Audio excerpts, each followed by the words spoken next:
Formal welcome to Torah Studies. It is great to see you all. Today is January 20th, 2021, and it is great to be studying Torah together on this fine day. All right, Torah portion this week is Bo. And I've been teaching Torah studies for many years now, and I always like to say, Bo knows Torah. And not everybody gets the reference, because, you know, it's been a few years and not everyone's a sports fan or whatever. But if you get it, you got it. If not, it's going to be too complicated to explain. There you go, Dr. Maxey. I love that. So here's the deal. Torah portion is Bo. This is the portion with the Exodus. The portion with the Exodus. So here's what I want to say right off the bat.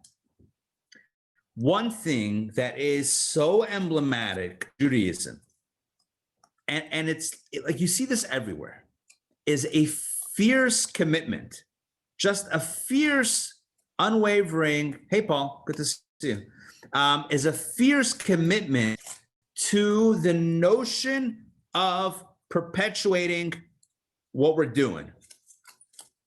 I don't know if I'm explaining sufficiently what I'm trying to say, so let me try to say it again. Steve, welcome. So here's what I want to say. You know, we live in the selfie generation, right? You know what the selfie generation is? Yes? You with me? 1 second. All right, for the grant. Yeah, you know the selfie generation, right? It's all about taking the pics, right? And I always think, because I saw, I think once a cartoon about this, or maybe I just imagine what it would look like, and it seems so real that I think I saw it. Either way, imagine Moses trying to get the Jewish people across the Red Sea when it split with smartphones. Can you imagine? Let's keep it moving. Egyptians are advancing. 1 second, I got to take this shot. This is incredible, right? I mean, you can imagine how slow it would go. But we live in a selfie generation, and it's all about Instagram and TikTok, and it's all about, you know, it's really about documenting what's going on. So it's not just living in the moment, it's about documenting the moment for whatever.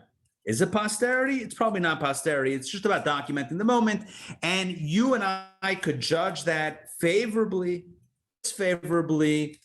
And that's not the point of why I'm bringing this up. I'm bringing this up for the simple reason that as you go through this Torah portion, and as really you go through many parts of Torah, you find that God, Hashem, is into selfies. Let me explain. Hold on. Let me explain. Throughout the Exodus narrative, God says, make sure you remember this day, right? Make sure you commemorate this day. Don't forget what happened today. And I want you to keep on doing this, you know, do this next year and the year after. Whether it's the Paschal Lamb, whether it's the Matzah and the Maror, whether it's the general Seder Exodus commemoration, it's all about perpetuating. You have to know how to answer your son, your child. If your child asks you, what's with the Seder? Here's what you should say. It's all about anticipating this conversation and education and communication that's going to happen throughout the ages. It's not about just experiencing the moment, but it's about capturing it in a way with a context that you can then explain it tomorrow and the tomorrow after tomorrow. Does that make sense what I'm saying? Yes? Yes? This is a very big part of Judaism. Very big part of Judaism is about understanding and thinking about, taking time, you know, every day to think about, how am I communicating this to the other, to the child inside, to the child. Doesn't have to be a child, right? Not a literal child, the other who's learning, right? It's about how is this communicated? It's no surprise, therefore, that Judaism has been around for 3,300 years. Well, if you count from Abraham, 3,600 years, right? If you think short term, you're going to have short term. The reason why Judaism is around is because in every generation, you and I have heard the call, right? It's not just about the moment, it's about the selfie. And I don't mean literally about the picture, but it's about how are we capturing it to then share it, right? taking the selfie and then sharing it on social media, right? Sharing it with others. How do we share this moment? Passover, it's a big deal, but you could also forget about it. I mean, how many of us, you and I, have had big moments in our lives where it felt in the moment transformative, and then nothing happened. And then it kind of just faded away. It faded away and disappeared. And that's a shame. I'm not making a judgment. I'm just saying it's a missed opportunity. It's a missed opportunity because really, in essence, what Judaism teaches us is about the importance of capturing those moments for ourselves and then having the tools to really understand them and share them with others and, frankly, with ourselves when we need that reminder. So today's class is going to be all about, education, mentoring, parenting, sharing, communication. That's the theme of tonight's class. And the trigger, we're not going to get to yet. The trigger is going to be a very interesting mitzvah, a very interesting biblical commandment that's done to this very day called Pidyon Haben. Pidyon Haben, redemption of the firstborn. Okay, but before we get there, let me share some texts and let's explore the topic from the side. Okay, so give me a moment and I'm going to get my screen share ready for y'all. We're gonna do this a little bit differently tonight. I have, instead of a PDF, I have a PowerPoint slide. At least I think I do. Let's see if I can share this. Oh, yes. It looks like we're in business. All right, give me a second here.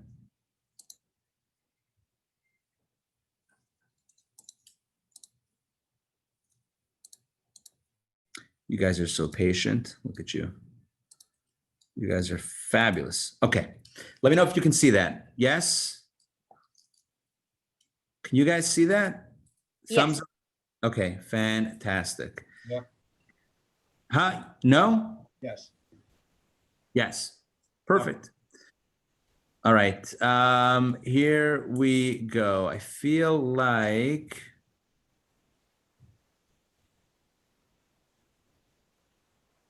I think that's okay. All right. I hope this is big enough. I could go full screen. Maybe I should go full screen.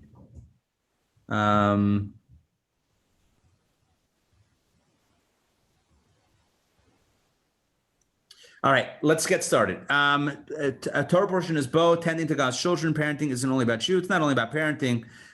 It is a class about education and mentoring and sharing. Let's begin. Sandrine, please read text 1. This is a communication from God to Abraham explaining, this is a message from God in the Torah explaining why God chose Abraham to make a covenant with. Take it away, please. I have known him because he instructed his children and his household after him that they should keep the way of God to perform righteousness and justice.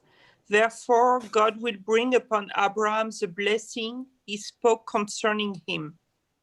So this is what the Torah says about why God is choosing Abraham. Why is God choosing Abraham and choosing to communicate with him and making a covenant with him and blessing him and all that stuff? Why? Because, take a look, he instructs his children and his household after him. Because Abraham is dedicated to education. Abraham is not only in it for himself, but he's in it for the next generation. That is a major idea. I want to share with you one more text.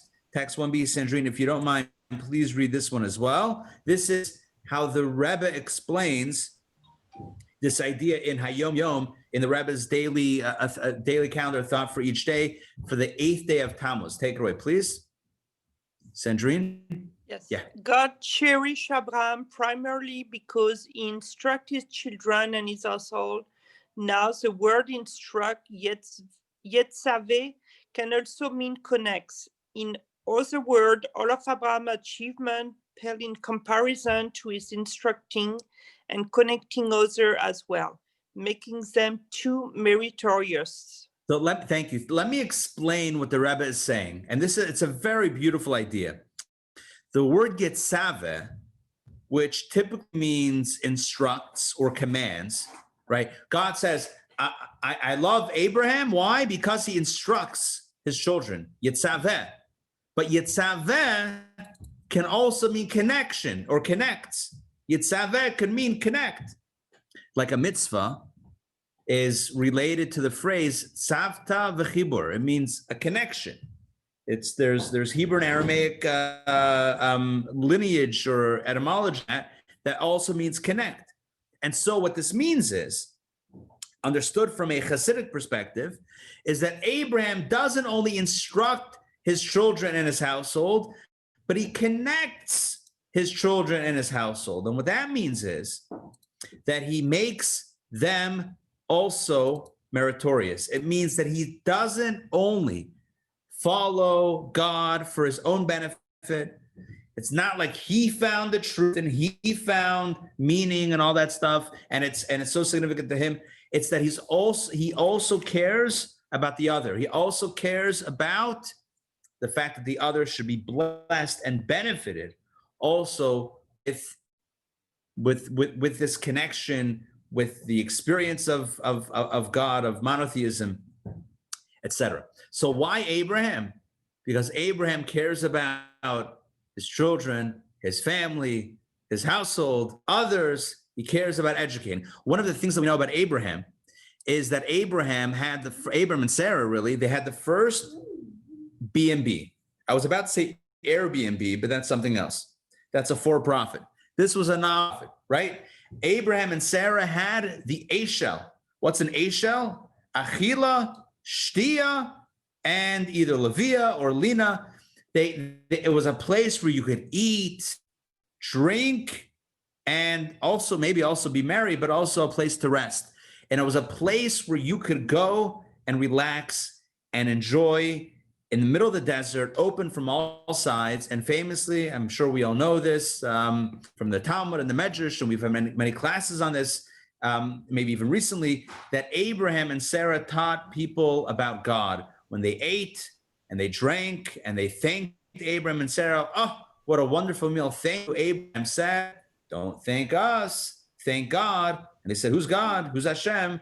Oh, let me tell you about Hashem.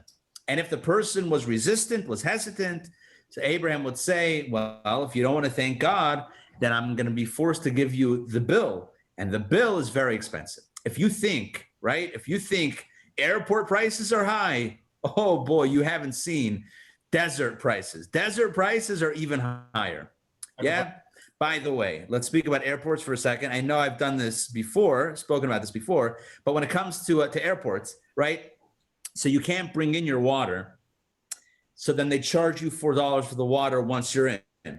I'm just saying that I don't know if it's intended to be a racket, but it certainly has evolved to be a racket, right? I'm sorry, you can't bring in your sealed LaCroix because who knows what got in there. But we'll be happy to sell you one once you're in for a very large profit margin. So if you think it's expensive in the airport and other places like that, in the ballpark, I know not in Atlanta. I've heard that in Mercedes-Benz Arena, the prices are very low for food. That somebody told me that. Yes, is that correct? Can anybody? Yes. Okay. Yes. Right. Yes. Correct. Yeah, I've heard that, which is nice. So, but anyway, outside of Atlanta and Mercedes-Benz Mercedes-Benz Stadium Arena, whatever it is, outside of that, typically you go to certain venues and things are very expensive. And the same is true in the desert. But that's how Abraham and Sarah rolled. And they did so. It wasn't about the money. It was about the education. It was about teaching people because it wasn't only about them. And this is something I'm going to emphasize again and again and again in this class. Sharing is caring. If you have found meaning in something, or let me say this clearly, if something's meaningful to you, Abraham teaches us then you should be passionate about teaching it to someone else. If it's been meaningful in your life, then share the gift with something else, with someone else. That's the Abrahamic model. That's why Hashem says, I love this guy. I love Abraham. I can't get enough of this guy. Why? Because he didn't just have an epiphany. He had an epiphany. He had a realization. He discovered me. And now the whole day, he's sharing it with others. It's a gift. And a gift. The greatest gift is a gift that is shared. So those of you that join me each day for Daily Power Parsha at noon, also known as DPP. So, and by the way, you can totally get in this exclusive group of Torah scholars by just joining us on the Zoom. Go to intownjewishacademy.org, our website, look for Daily Power Parsha. It's got the link right there. Join. Every day at 12. It started off as like a 10, 15-minute class. It's evolved. It's a little bit longer, but you can stay as long as you want. I'm not offended if you have to go. That's a short plug. Back to the story. So those of you that joined me for DPP a few weeks ago, when Jacob was passing away and was blessing his sons before he died, so he blessed Usher, one of his 12 sons. He said, May Usher shmeno lachmo, or shmena lachmo, his Usher's food should be very fatty, shamein, or oily fatty. V'hu yitein ma'adani melech, and he will give royal delicacies. And I commented there, based on our sages, based on Hasidic philosophy, that it means two things. Usher, the tribe of Usher, will ultimately settle in Israel in a land that is rich. That's where the olive groves and olive oil was produced, but it's a very rich land that Usher was on. But v'hu yitein ma'adani melech, and he will give royal delicacies. That means that not only will he have abundance, but he'll give abundance. And that's the true sign of a blessing. Let me explain what I mean. And I know I'm switching from spiritual giving to physical giving, but it's all part of the same conversation. And let me explain what I mean. If somebody has something and the whole day they're worried about holding on to it and not losing it, I'll ask a simple question.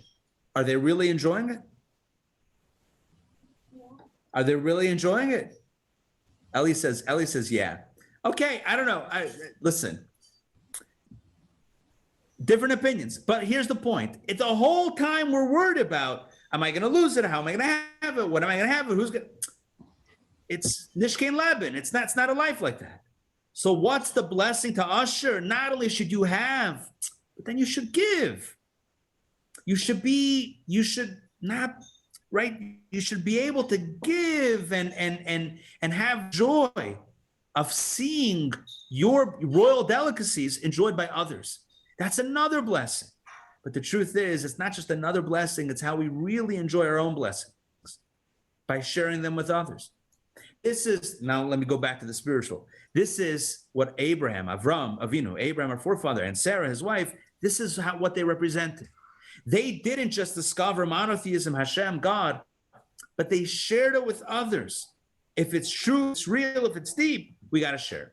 So speaking of sharing, and speaking of educating, and speaking of parenting, so we need to continue with the next text. Text number 2 discusses the Jewish perspective on education. You're probably not surprised at this point by this, but I'm going to say something and you'll be like, yeah, obviously. The latest studies in pedagogy, like the latest educational studies, corroborate what Judaism has taught for several thousand years. Again, not surprising, but you'll see it for yourself in the text. All right, I'm sharing my screen. And do you take questions in this format? We do, yes. Go ahead. So Abraham had his tent set up in the crossroads of caravans, and anybody who was coming in from any country, they would, everybody knew that. He was a wealthy guy, and So knowing what we know about Bedouin, they're kind of kleptomaniacal. So, and there's a lot of sometimes violence. I don't know way back then, but I assume the world was much more violent than it is right now. And no man's land.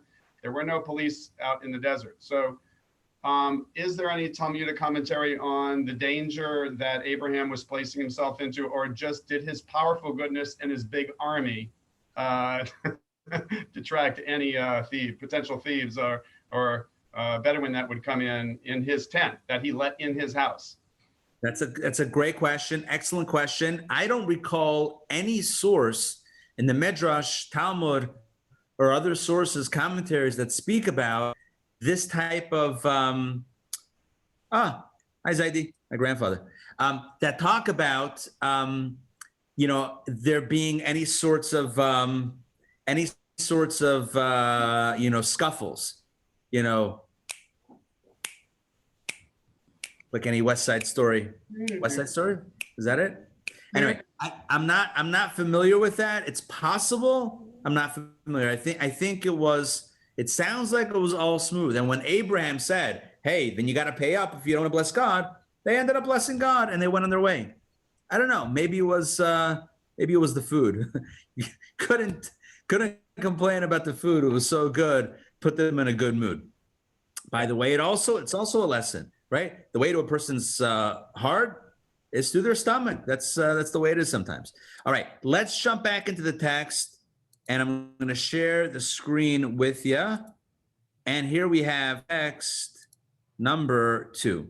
You know what? This is a little bit small, and I'm going to read it just because it's a little bit hard to read. So the first part is a verse. The first 2 lines is a verse from Chanoch Lenar. I want to say from Proverbs. So it says like this: train a child. Yeah, Proverbs.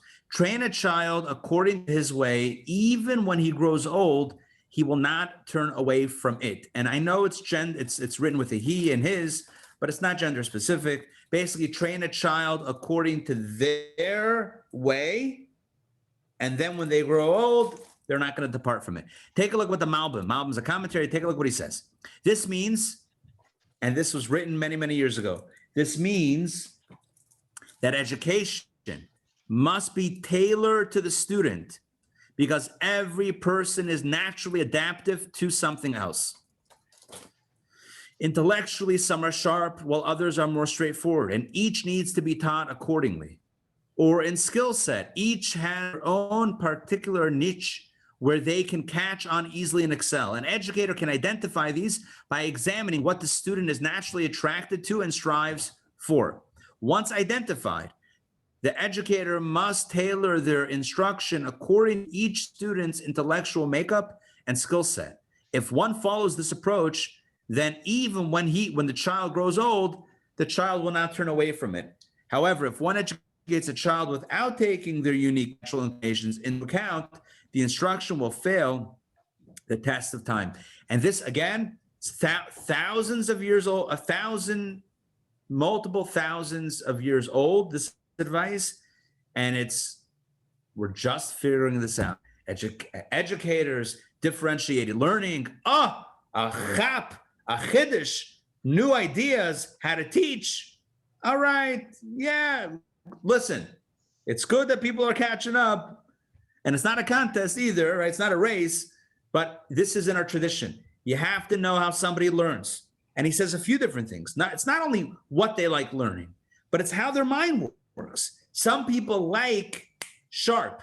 Notice that. Some people they want hooks. They want something sharp. They want something challenging. And some people want it straightforward. Give it to me simple. Give it to me not dumbed down, but in a straightforward fashion.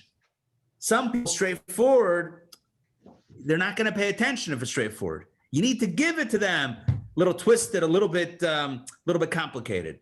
You have to know how the person learns. This is true, by the way, not only for parents and children or teachers and children. This is true for our peers and our colleagues. This is true in a business environment. If you're in a meeting, you have to know how the other person assimilates information? How do they learn? How do they react? How do they understand? How does their mind work? I mean, you don't have to, but then it's not going to be effective. Whatever communication you're having is not going to be effective. So it's important to understand the mind of the other. In this case, in the direct context, it's the child, right? The student. You have to understand the student's mind, how they think, what they like learning about, what type of analogies or intellectual constructs they like, and then you build it around that student. Then you might ask, if you have 50 students in a classroom, 100 students in a classroom, how do you do it? Okay, it's a challenge, but that's the goal, is that you educate someone based on how they need to be educated. And if you can pull that off, says King Solomon, if you can do that, it's not easy. If you can do that, gam ki yaskin lo yasur mimena, even when they get old, they're going to retain that teaching. They're going to retain lessons because they'll really have understood it. If you teach and it's not where it needs to be, then the influence is not going to be there either. So what do we have so far? Remember, this class is all about education and influence and mentoring and sharing. And what we see here is, number one, it's a fundamental Jewish value. The first thing we know about God, why God loves Abraham, is because Abraham's a teacher. Abraham's an educator. Abraham shares. Abraham has a blessing and he says, I gotta pay it forward. I gotta you have no idea what I just discovered. I gotta share it with you. God says, I love that. Now we have an understanding about how to educate. When you educate someone, you got to understand who they are, how they think, what they're thinking about. And that's how you have an influence. Let's continue with Jewish messages on education. It's so important. This may, every time I read this, every time I learn this, it's like breathtaking. Let me share with you this next text number 3. And I think this one will be big enough that we can ask to read. Yeah, this looks good. Okay, let's ask Dr. Maxey. Can you please read text number 3? This is from the 5th Chabad Rebbe, the Rebbe Rabbi Shalom Dov Ber Schneerson. Just as putting on tefillin every day is a scriptural commandment incumbent on every Jew, regardless of whether he is a great Torah scholar or a simple person, so too it is an absolute obligation for every Jew to dedicate time every day to thinking about his children's education. One must do everything in their power, and indeed more than what is in their power, to see to it that our children follow the path in which they are being guided. Thank you. And I'm not happy with the translation because it's not gender specific and it's not even his children. It's not even one's own children. It's about education. It's about thinking.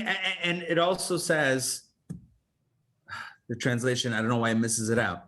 In the original, it says, if you can see the original, if you can read Yiddish, it's trachten jeder Tag, you have to think every day, a halbe Shah. A halbe Shah means a half an hour, 30 minutes. 30 minutes every day on thinking about education. Wegen dem Chinuch von Kinder. You have to think about the Chinuch, the education of Kinder, of children. It doesn't say your own children. It says children. Education, just like it's a mitzvah. Let me just put all the pieces together here, right? Just like it's a mitzvah to wrap tefillin, it's a mitzvah to think about education for 30 minutes a day. How incredible is that? How incredible an idea is that? That education is so important. It has to be a daily meditation, a daily thought. Put it on the calendar, block off time. You have a lunch. You take 30 minutes for lunch. You have a dinner time. You have breakfast time. You have this time, that time. Education time. Hey. When you talk about like the class, that you said like 20 people, 100. Yeah. I have 24 like people in my class. You have 24 in your class? Yeah. That's big. 22. It's great. Well, but now we're not all together. Now we're separate. Okay, but I need a hug now. Okay. All right. Good. Excellent. Excellent listening. All right. There you go. All right. So Ellie, case study right there. Ellie has 24 in this class, but they recently split their class so they could have more. They got a teacher to divide the class so that they could have more individual, smaller classes. Okay. Getting back to the idea here. So let's put all the pieces together. Abraham was an educator. Education happens one-to-one. It happens, you got to know the student, know the person, know the one who you're communicating to. You got to know the child. Literally or figuratively, you got to know the other person. You got to speak to them. Education has to be intentional. 30 minutes a day. Think about, how am I communicating? How am I giving this gift to the other? And again, I want to say this, you're probably going to get annoyed that I keep on saying this. It's not only about a child. It's about anyone. It's about education in general. It's about sharing in general. 30 minutes a day. How am I sharing with others? What am I sharing of meaning with others? To think intentionally about this. When it comes to education, when it comes to chinuch, when it comes to education, there are guidelines in Judaism about education. Now, I want to turn to speak about literal education of children, because that is certainly a very direct expression of the mitzvah and the Jewish ideal of education and communication and sharing and mentoring. So one of the most immediate applications is literally teaching children and educating children. We were all children at some point in time, and all of us learned a lot when we were children. And we're all grateful to those that taught us, right? Parents, grandparents, teachers, right? Educators, mentors, friends, colleagues, etc., for teaching us and for helping us grow into the adults and the learner thinkers we are. So here's some Jewish wisdom on education. And soon we're going to get to the mitzvah that is the key idea, the Pidyon Haben, the redemption of the firstborn. That is the key mitzvah that we're going to focus with the Torah portion. Okay, here we go. Take a look at text number 4. This is coming from, once again, the Malbim. We had the Malbim before. We have the Malbim again. Adinaka, please read text number 4, if you will. Don't forget to unmute. I just asked you to unmute. Just click on the here link. we go. All right. One must begin educating their child from a very young age, training them to be wholesome. This training should include intellectual pursuits, proper behavior, and desirable character traits. It needs to begin early because whatever the child will be accustomed to from a young age will develop into strong habits and leave a great impression upon him or her for the rest of their lives. If the training begins at a later age, however, the habits will not become deeply embedded, and with the passing years will eventually fade. Thank you. So this is a very important thing. It's that education begins at a very young age. Why does it begin at a very young age, or why should it begin ideally at a very young age? Because the younger the child, in essence, the greater the impression. It's kind of like, I'll give an example from, this is always the example that we learned when we were kids, learning these ideas, or younger learning these ideas. It was always presented like this. Have a young tree, right? If it's growing a little bit crooked, if it bends a little bit, it could cause devastation to that tree as it matures. When you have an older tree, if it bends a little bit or whatever, it's nishkaferlich. It's not the end of the world. But a young tree, even slightly off kilter, it could be devastating. And again, if it's not an exact or the best example, you get the idea. The younger it is, the more impressionable, the more impact the impression is or has.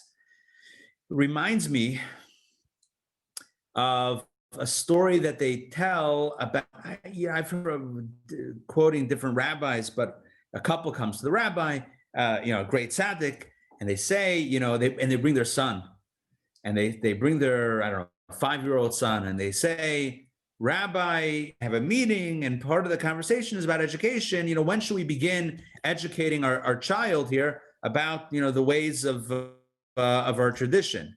And the rabbi says, why did you wait so long to bring them in? Or maybe the child was 4 or 3, and it still was, why did you wait so long to come in? Whatever the age was, you can adapt it at this point. It's not a precise story. Anyway, the point is, right? The point is that education begins at the youngest of ages. In fact, another text, I'm going to show it quickly and read it quickly myself. It's a very simple thing. Text number 5. This is from the Shalah HaKadosh, the holy Shalah. He was a Makubal, a Kabbalist, and he says the following: one must be to treat their child to develop good and upstanding character traits from the moment they begin to talk. So from the moment a child begins to talk, which is very young, so that is the moment that you have to educate them in good character traits, which is like to say that one of the first words that my oldest son said, we're living still in Brooklyn, one of the first words that Nassim, my oldest son, said was lemon seltzer. You got to educate the child with the values. Right? What's a value? Seltzer. I mean, that's it. It's such a Jewish value. It's so important. Now, let's jump into text number 6. 1 second.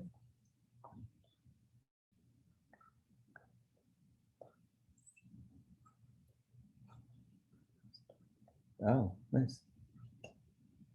Ellie's reminding me, I get all my good material from Ellie Sollish, right? Ellie, you're not on camera though. You want to peek? There you go. All right. So Ellie's telling me that there's a book called, what is it called? The Little Seed? The Tiny Seed.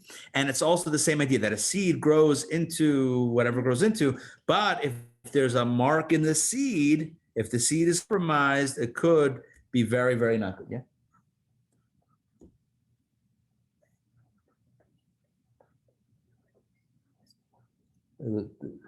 Yeah, it was a small seed and it still grew. Nice, cool. All right, maybe we'll do a reading at some point. We did the giving tree. Remember we did an event on the giving tree. Some of you joined that. Okay, let's now get back into the text and into some Jewish wisdom further on education. Take a look at text 6. Remember, don't be concerned about being gender specific. These are terms that sometimes are used interchangeably. Take a look at text number 6. A father is responsible to educate his sons and daughters to observe all the commandments. Consequently, if he finds his child violating a commandment, he must ensure they stop and make sure they know that this is improper behavior. The above applies even to rabbinic edicts. So this tells us about chinuch, about education. So we have ethics and values, and then we have about the mitzvot, about the Jewish obligations. Let's continue with the next text, text number 7. Oh, here we go. This is going to lead us into the mitzvah of the week. Take a look at text number 7.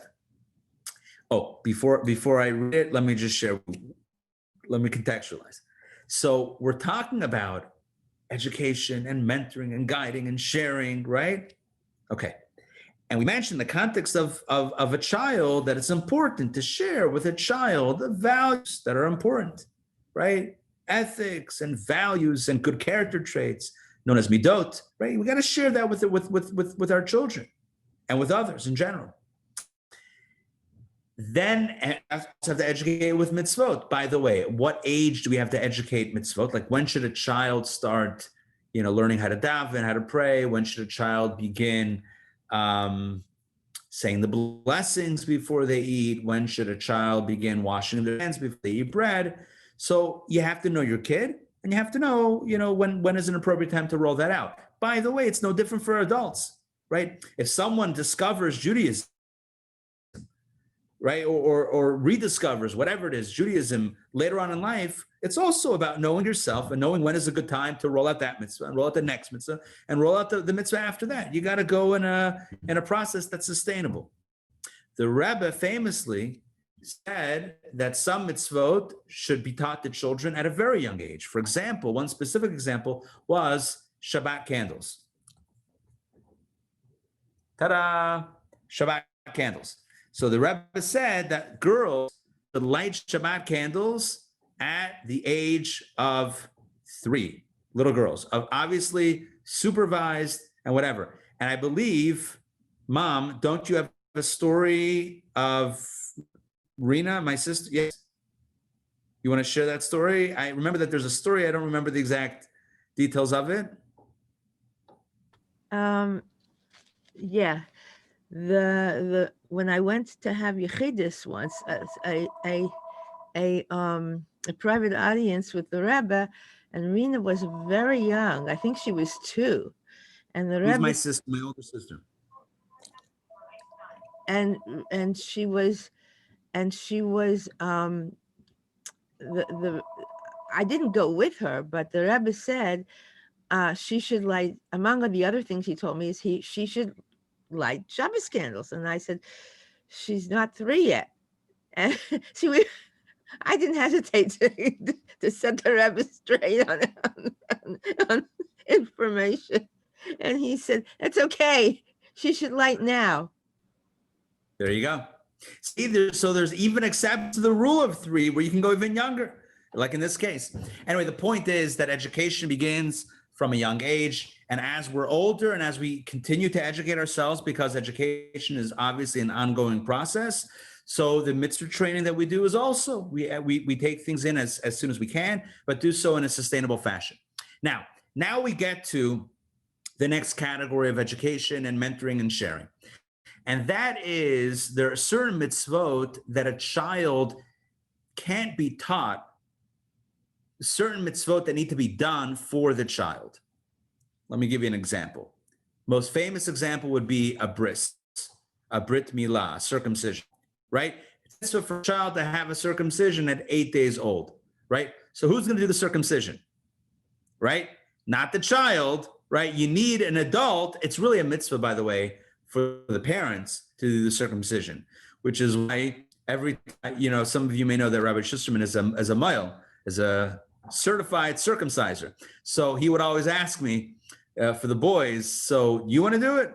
I'm like, no, you by all means, please carry on with the procedure. So but the mitzvah is on the father and the mother. It's on the parents to do. If the parents don't want to do it, whatever, then you have an expert do it. But the point is that it's a mitzvah that is done on behalf of the child by the adult.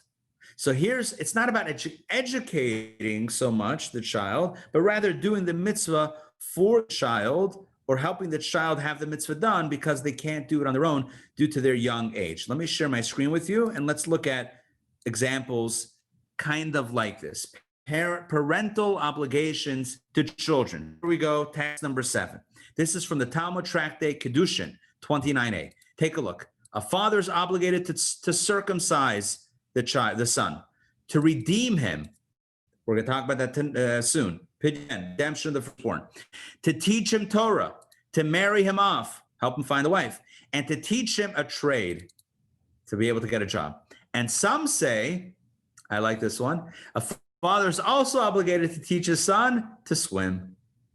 Very pragmatic. The Talmud is very pragmatic. What's going to happen? You're going to end up in the water. What, you can't swim? You got to, so it's an obligation. These are parental obligations, or really, adult obligations to help out children, right? With bris milah, obviously, you can't do it yourself. Redemption of the firstborn, we'll talk about that soon, happens in 30 days. Help a child find a spouse. And by the way, to marry him off doesn't mean, you marry you. You think that's what it means? That's not what it means. It means to educate a child, to educate a person about who they are, about relationships, about, relating to others, of being met, but the whole thing about marriage and relationships, and teach a vocation, teach a trade, and of course, swimming. So let's talk now about redeeming him. Let's talk about Pidyon Haben, redemption of the firstborn. What is that mitzvah? What is it about? What is that mitzvah about? And what is the role of a parent vis-a-vis redemption of the firstborn? So here's where we get into the narrative of this week's Torah portion. As you know, the 10th, and we all saw the movie, right? 10 Commandments. The 10th and final plague was death of the firstborn. If you recall in the movie, there was that, I think there was that green that kind of floated and took everybody. I don't think that's what happened, but whatever. Who am I to get in the way of Hollywood? Bottom line is the last plague, the night of the Exodus, was death of the firstborn Egyptians. Now, for the Egyptians, here's how it worked. The firstborn sons died, and both human and, are you okay? Hi, come for a hug. A chair accident. Okay, so both humans and animals, the firstborn died. The Jewish families were spared. That's right. That's the plague, the 10th plague, death of the firstborn, only if affected the Egyptian homes and not the Jewish homes. Hence the name Passover, because the angel of death passed over the Jewish homes. Out of recognition to this great miracle and salvation, the firstborn become indebted for all time to God. And they become consecrated and sanctified to a sort of divine service, right? So all firstborn males, firstborn Jewish males, are in a sense now indebted, obligated, sanctified unto God, because God could have taken them out also, but he didn't. So now you're a firstborn, you're consecrated, you're dedicated to God.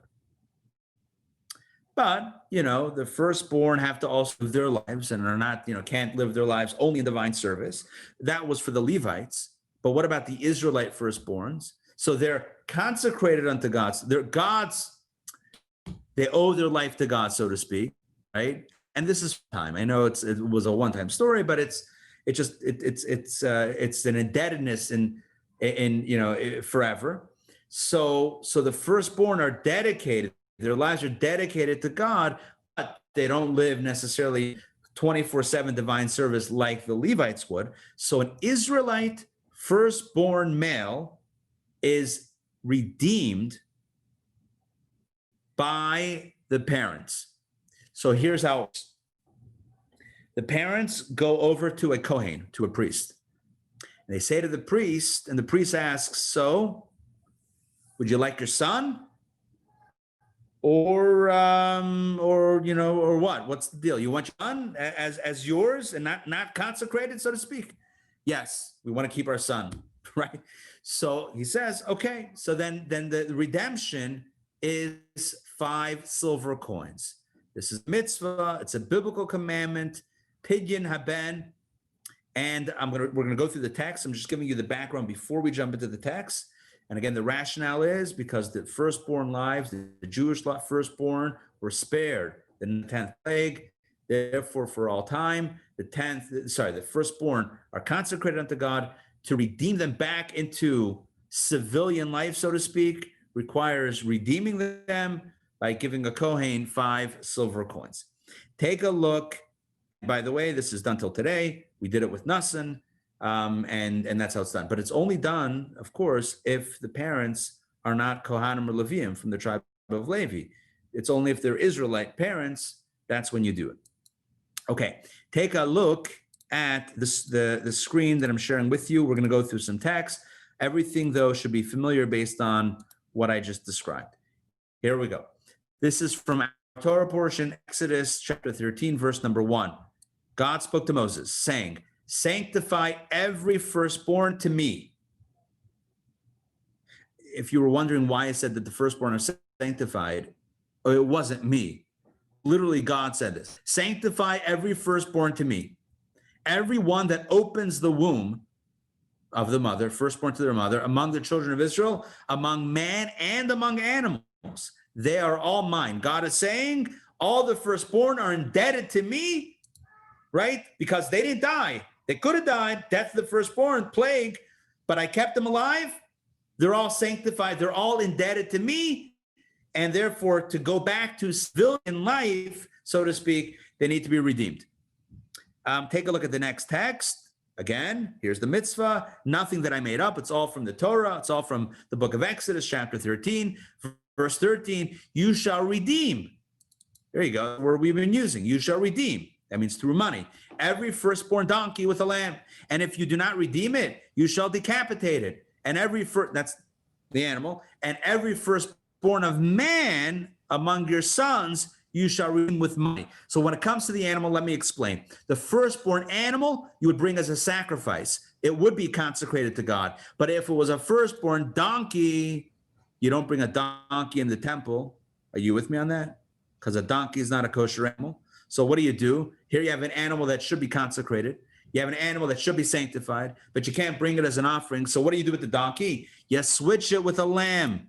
You redeem it with a lamb. So you say, all right, I got a firstborn donkey. Can't bring that. Let me switch it, replace it with a lamb, and I'll bring the lamb in its place to the temple. That's what you do with the animals.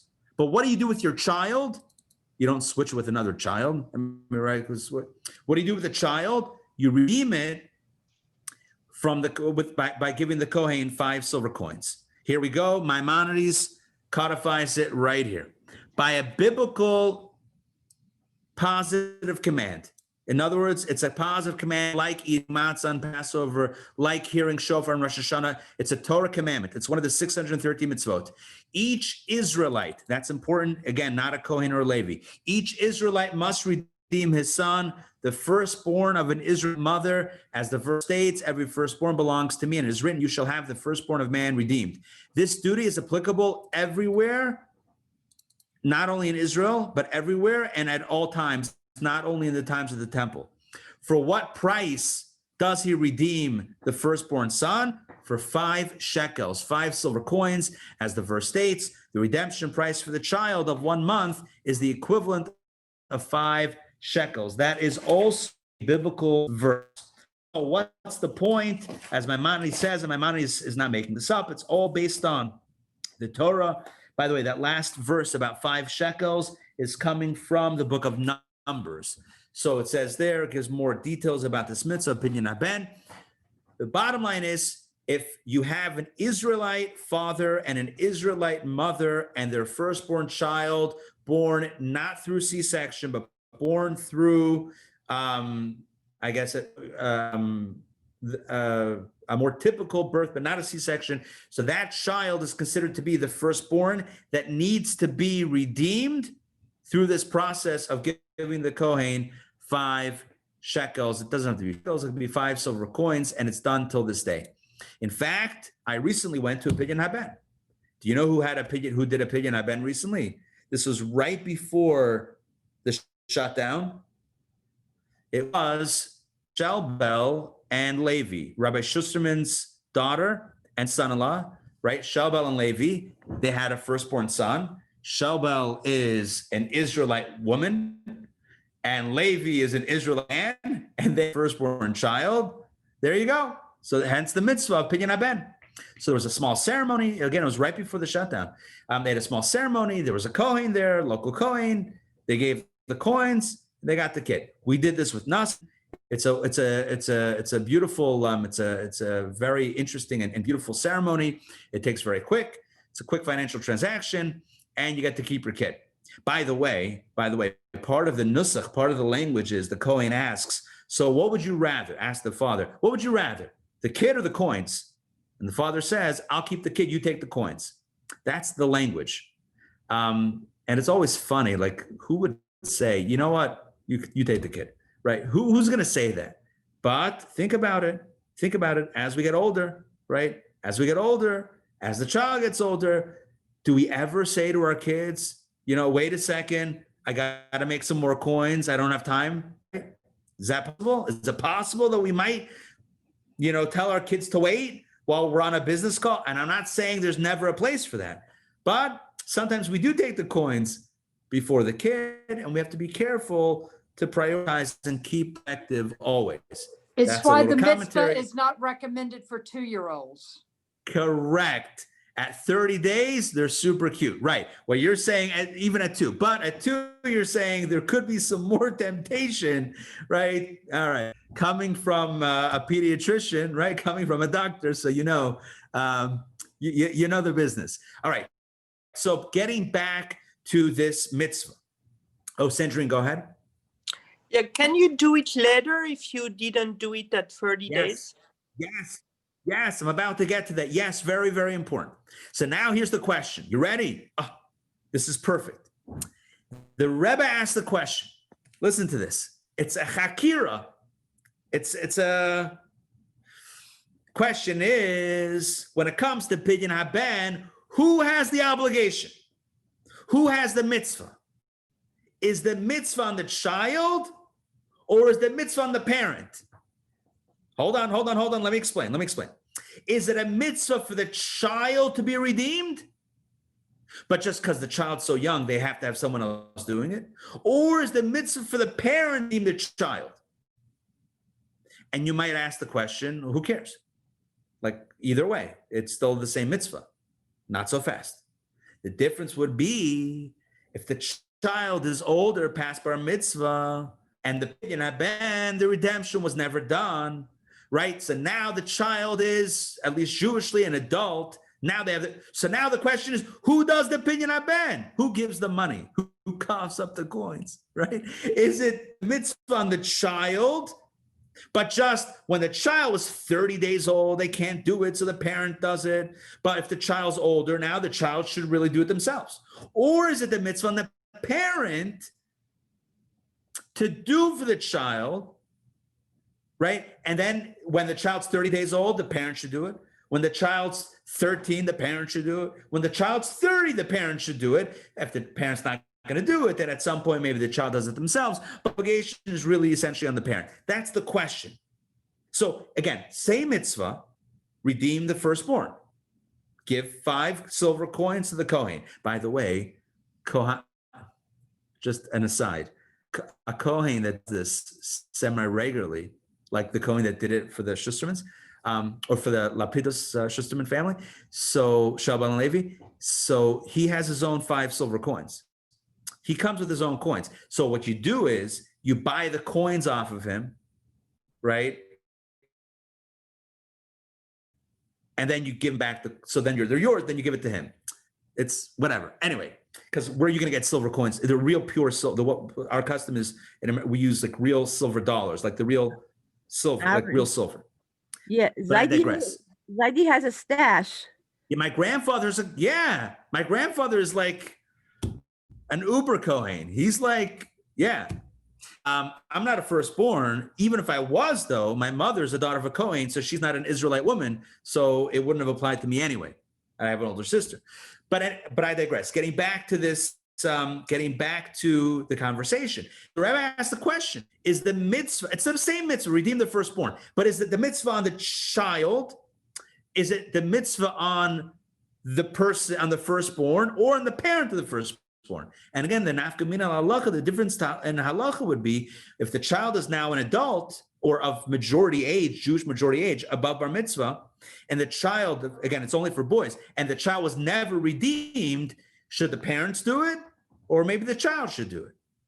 So with getting, it's a very complex halachic analysis. The bottom line is, it's unclear. And there's 2 different sources, primary sources in the Talmud.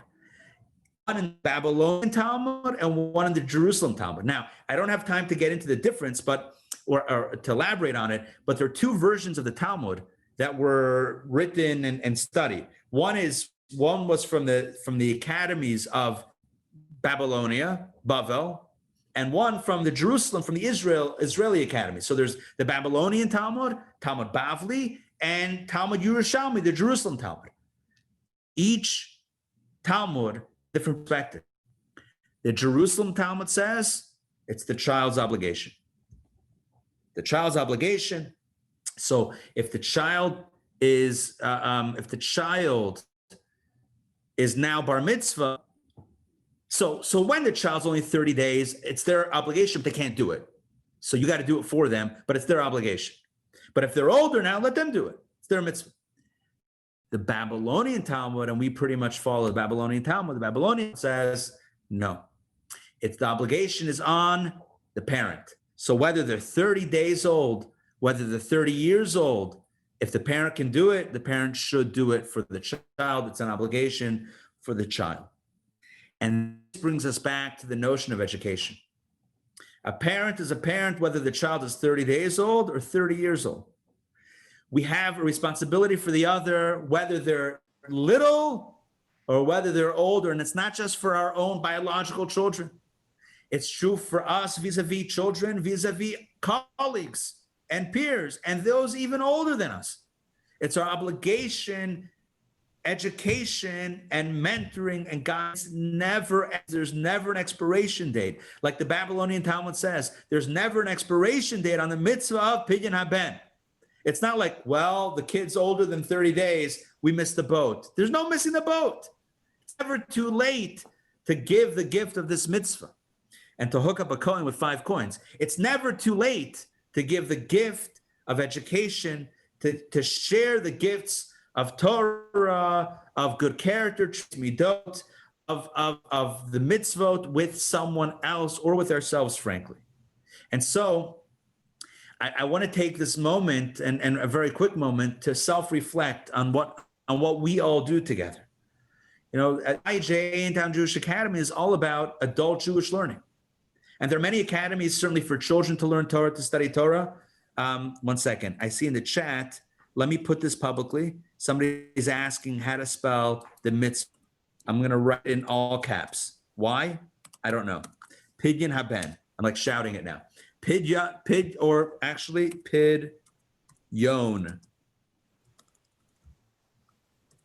Haben. So getting back to what I was saying, there are many wonderful institutions for children's Jewish education. Many, countless. Right? Yeshivot, day schools and Sunday schools and Hebrew schools, there's no end. But a place adults can gather to study Torah, not at 30 days old, but at 30 years old, at 40 years old, 50 years old, 60 years old, 70 years old, 80 years old, to study Torah and to be inspired with good character traits. I think, and I know I'm partial to this, but I think it's a very special thing. It's a very special thing that we have, a very special opportunity that we have to continue lifelong learning. So we started with Abraham. We're going to end with Abraham. Abraham was all about education. And God loved Abraham because of education, because Abraham discovered and Abraham couldn't wait to share. That's why God loved Abraham. We too are meant to be sharers. If you found something that's meaningful to you, share it with someone else. And it's not just with kids. It's not just with students.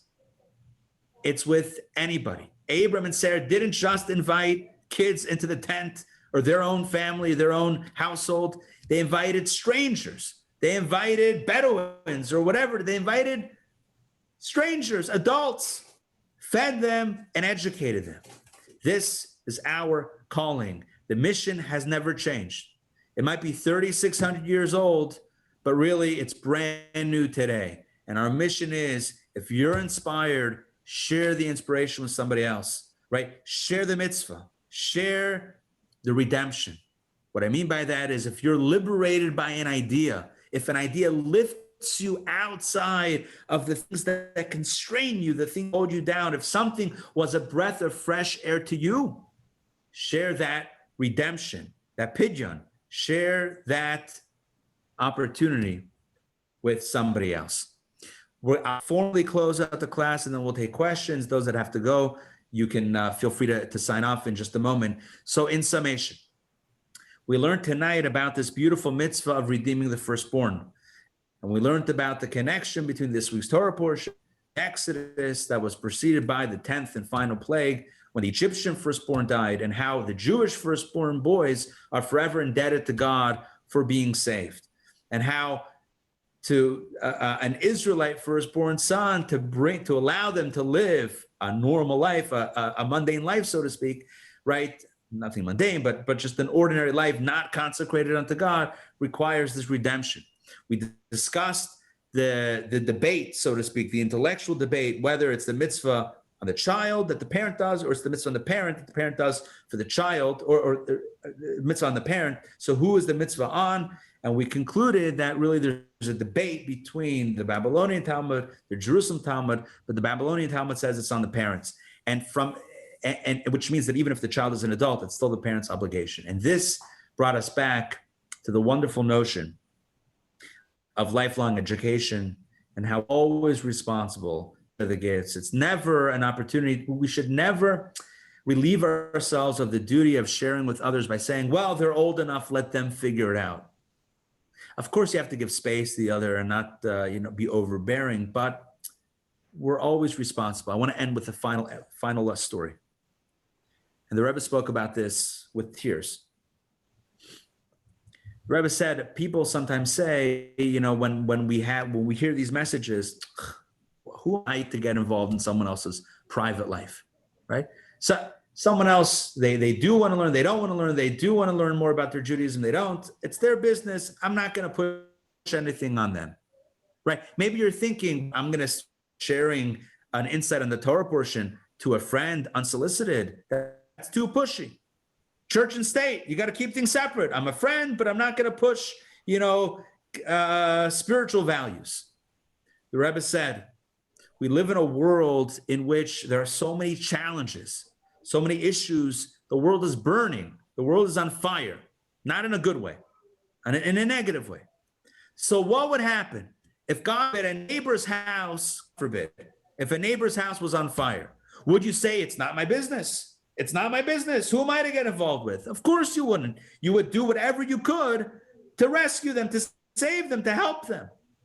So how much more so when it's not just physical challenges, but it's spiritual, it's emotional, it's psychological, it's everything.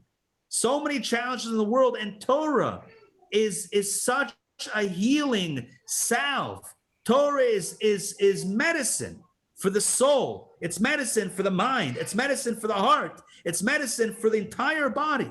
How much more so should we not excuse ourselves by saying, not my business, don't push it, be a mensch, but share. If something was meaningful to you, give that gift to someone else. Thank you very much for joining me tonight for Torah studies. I hope this resonated with you. If it did, please share.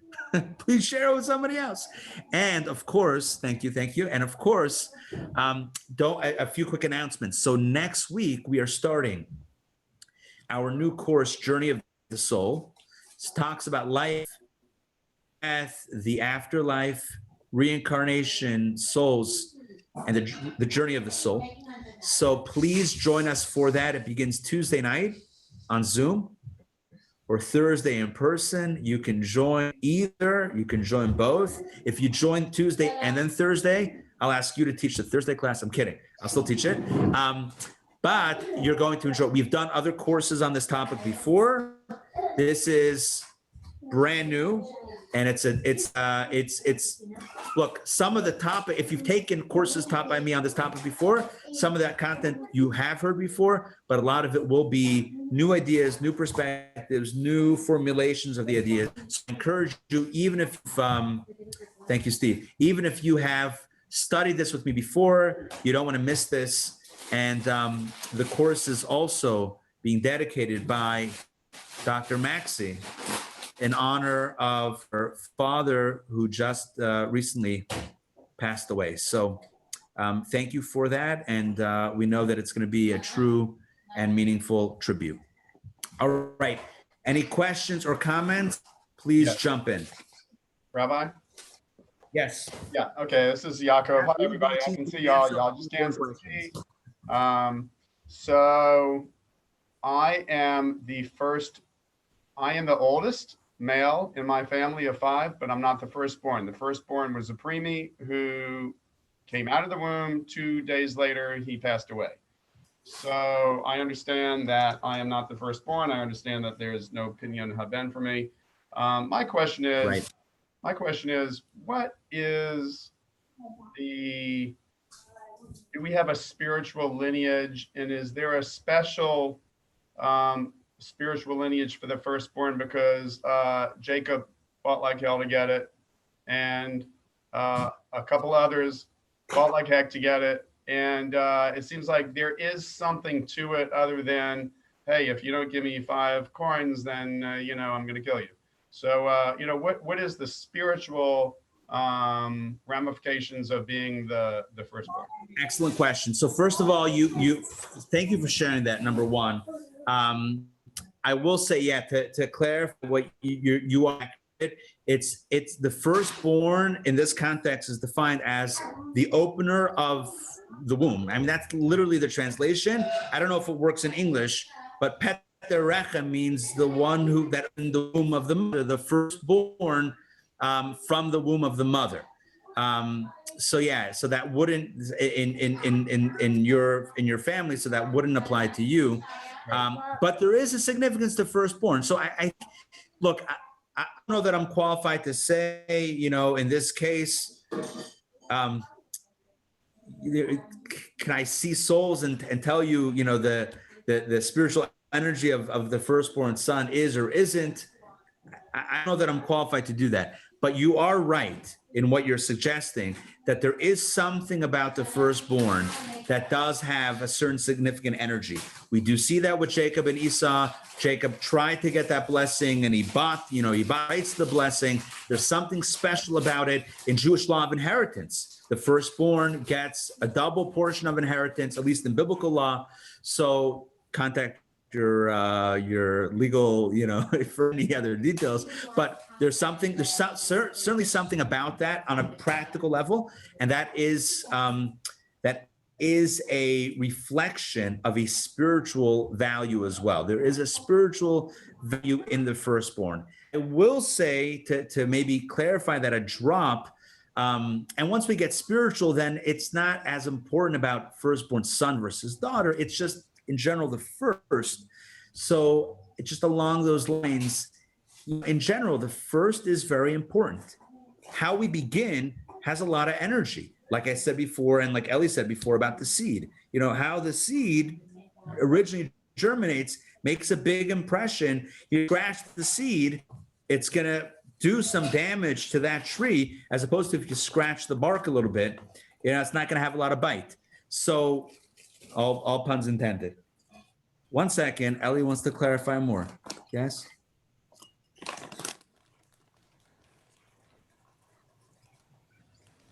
Flower one higher than the houses at the end? I got to read this book. I don't know what kind of book this is, but apparently the flower grows higher than the houses. That's pretty epic, Ellie Sollish. Anyway, the point is that how we start something is very important. That's why we start today with Moda Ani. And I've said this countless times. If we start our day looking at the news and looking at all the trauma in the world, it can get super not good, not health-wise. It's not healthy. Starting the day on the right foot is so important. It's like you can't, if you start it on the other way, it's really hard to get it back. If you start on the right way, we're much more likely to get it. So that's a very long way to say there is something special about first energies. There's something special and powerful about first energies, and you're correct. Yes, Donna. I believe I recall that in our studies in DPP, there's a lot of cases where the second born is more favored. Yes. Yeah. We do find that although there's an energy in the first, oftentimes it flips. Listen, certainly in Kabbalah, you'll always find the counter. You're never going to find something, definitely slam dunk this way. It's always like, however, on the other hand, we got a counter logic. So you're always going to find it both ways. There's energy in the first, but there's also the power of the underdog, right? That's how Vegas makes its money, right? There's the favorite and the underdog. Who are you going to bet on, right? The easy bet is on the favorite. Too easy. Too easy. We've seen this story. You got to bet big on the underdog because it's the way it is. But you're right, are correct. In the Torah, the second seemed to be, a little bit stronger than the first. We have, Cain and Abel. We have Ishmael and Isaac and Jacob and Esau and Joseph and the brothers and Joseph, Aaron and Moses. Yeah. Ephraim and Manasseh and Ephraim. I'm second born. Me too. Good. Who else had a question? That's it. All right. It's great to see everybody. I want to wish you all Laila Tov. Everyone be healthy and be strong. And I see the cat, Cloudy in Pittsburgh. All right. Steve, yeah. Yeah. Tanya tomorrow? Hopefully. Cloudy's right there. Hopefully. That is, please God. Stay tuned.